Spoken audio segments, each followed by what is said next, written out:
Good morning and Assalamu alaikum. Welcome to Happy Home School online classes and welcome to another session for English. Today we will be discussing the themes of the poem Friend by Tuwhare.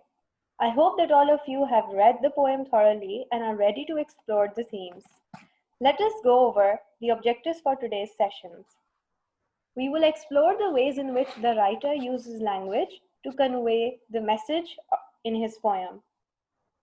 We will also explore the different themes of the poem that are conveyed through different ideas and through different images. Before we begin, let us look at what a theme is. A theme is a moral, lesson, message, or a central idea about life presented in any work of literature, in this case, poetry. Themes can be conveyed and expressed through different mediums or different literary devices, through the choice of words, whether descriptive or narrative, through types of sentences like rhetorical questions or statements, through images in the poem, through the structure, that is, the length of lines and the number of stanzas, and also through the tone of the poet. The tone of the poem is also known as the poet's voice. Let us look at the themes in the poem. There are several themes in this poem, namely nature, where the writer uses the idea of nature and the description of the tree to convey his feelings about friendship and this particular friend. And then the very obvious theme of friendship, the loss of friendship, the importance of childhood and the joys of youthful dreams. And last but not the least, hopes and dreams. Let us look at all of these themes individually now. Nature. The setting of the poem is very close to nature. The poet begins by describing that there is a lone tree standing exactly where the land meets the sea. The word lone is highlighted as it is also a reminder of the word alone and instantly tells us that the writer feels lonely as he recalls this fond memory. And then there is the wild stretch of land, meaning the setting of this particular tree and this poem is wild, similar to the poet's feelings as he is overwhelmed when he recalls this beautiful friendship. The constant use of the grey gull's wheel and the alliteration in the poem is a reminder of how the poem makes use of rhyme. There is no set rhyme scheme, however, there is constant use of rhyming words and sounds that make us understand the images clearly. The poet also discusses the toe spheres. The grass shaped like spears reminds us of how sharp the poet's memory is. And the leaves made whistle. The constant focus on the S sound that is a reminder of the setting of the poem, which is near the sea. The theme of friendship is explored in a very unusual way. The writer begins by asking his friend directly as he says, "Do you remember?" And the readers instantly feel as if they are the one who are being asked this question, which is not the case, but it instantly grabs our attention. The poet moves on and discusses several memories that they built together. He talks about the fort that they built. The image of the fort built out of branches reminds us of how this territory, of how this private place near the sea is cherished by the poet even so many years later. Even though the fort is not there anymore, but the memories are. This is when the poet begins to ask for permission, almost rhetoric, when he says, "Allow me to mend the broken ends of shared days." And the phrase shared days again reminds us of the memories that the poet has with his friend. The word clasp in the sixth stanza gives us a feeling of desperation, as if the poet is holding on to this dear memory and he does not want to let go of this friend or the friendship or these shared days that he had with his friend when he was younger. And we also realize that through these words and phrases, this friendship is very valuable and precious to the poet, even till date. When we see the poem in isolation, we see that it is about a friend, as the title says.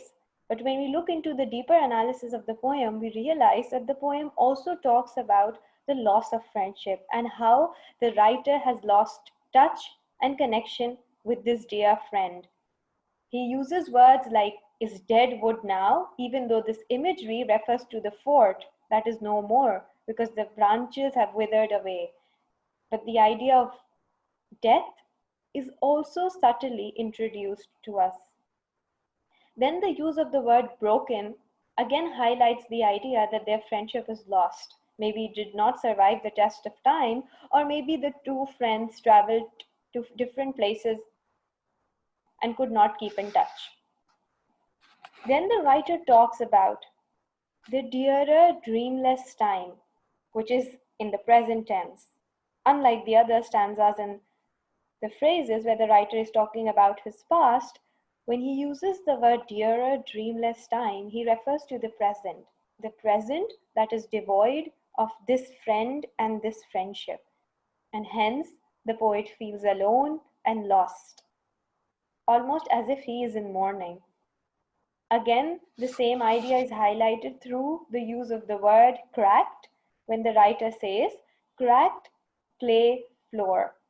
And the harsh sound of the C word instantly shifts from the smooth sound of the C that is constantly present in the previous stanzas.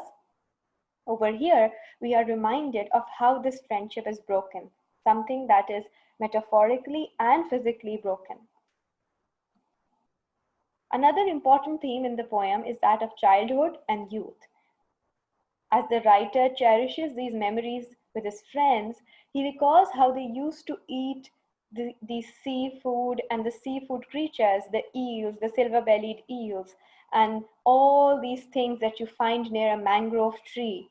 And he recalls how they used to cook it in a rusty can. Again, the word rusty has several meanings here. It reminds us how the memories are old, and despite the fact that the quality of the food was not very fine, as he says, no finer feast, but yet the importance of this moment is still present for the author. Then the poet talks about shared days. So the idea of companionship, love, care, and affection are presented to us. He also uses the very unusual and almost contrasting ideas when he says jeweled fantasies. The word jeweled instantly reminds us of jewelry, of something that is valuable, and also the oyster studded roots, the oysters that have pearls inside them. And we are reminded that to the poet, this is the value of the friendship. It is almost as if like the expensive jewels that we find in the shops. Interesting to note over here is how the writer says that the fantasies were real, even though we know that a fantasy is something that is not real. And the word studied again reminds us that the memories are studied in the poet's mind. Then he explains this very unusual imagery of how the boys, how these two friends used to wear splendid rags.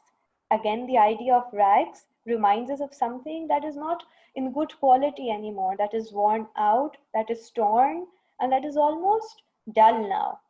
But at that time, it was splendid for the poet and his friend. The poet ends his poem with a very optimistic note where he says and hopes that the tree, which is a metaphorical representation of their friendship, will strike root again. Notice how the poet uses the word root and not roots. Again, he reminds us of the hopes and dreams that the two young boys, the two young children shared together as friends. And they are not there anymore because the friends are not together anymore. And we realize that the poet is upset and mourning, and he's sad, and he desires for this friendship in his life even right now, so many years later. The idea that the tree always grows back even if after it is destroyed. And the idea that nature has its ways of healing is how the writer connects his feelings about his friend and tells the readers that this is the hope he has, that this friendship, that this tree will be a reminder and will provide some soothing shade to a hurt and troubled world. And with this note, we end this session. The phrase hurt and troubled world is how the writer feels about his present time right now.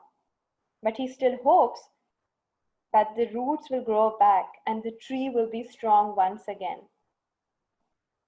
I hope that this session was helpful to you. Make sure that you complete the assignment uploaded on Google Classroom after this session. Stay home and stay safe. Thank you.